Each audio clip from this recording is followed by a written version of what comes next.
Venezuelans know they would not be confronting only the authoritarian regime of President Nicolas Maduro if they resumed political protests after yet another political failure.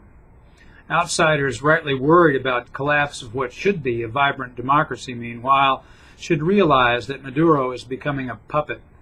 Cuba is supporting Maduro with military and security forces. Russia and China, both economically tied to the island nation, are reinforcing him too. Russia's Rosneft has invested in Venezuelan heavy oil development and provided large loans. In Cuba earlier this year, Rosneft agreed to supply state-owned Cuba Metal's 250,000 tons of crude oil and diesel, helping to compensate for rapidly declining cut-rate supply from Venezuela. China probably is protecting its own interests by becoming state-owned Petroleos de Venezuela's main banker.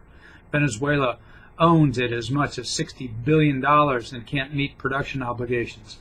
China has become an important ally of Cuba as well as its second largest trading partner behind Venezuela. Moscow and Beijing, therefore, would not welcome Venezuelan protests more serious than those of last summer. They know their friend in Havana has muscle in place to keep dissent in the streets and out of Miraflores Palace. Yet Venezuelans struggling with zooming inflation, general deprivation, and crumbling services might see uprising as their only option. In elections October 15th, Maduro's party won governorships in 18 states. The opposition coalition won in only 5. Maduro said his party won 54% of votes nationwide. Before the election, polls indicated support for Maduro and his party at only 20 to 30%.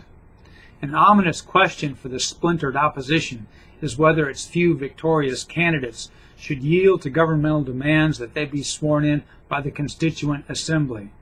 That's the entity created by July 30th elections, largely seen as fraudulent, to write a constitution consolidating presidential power. If opposition governors let themselves be sworn in, they'll legitimate the assembly. If they don't, they won't be sworn in. In dictatorships, choice works that way for the ill-positioned. So ill-positioned, meaning most, Venezuelans still suffer. I'm Bob Tippie, editor of Oil and Gas Journal, and that's the editor's perspective, appearing first in text at www.ogj.com on October 20th, 2017.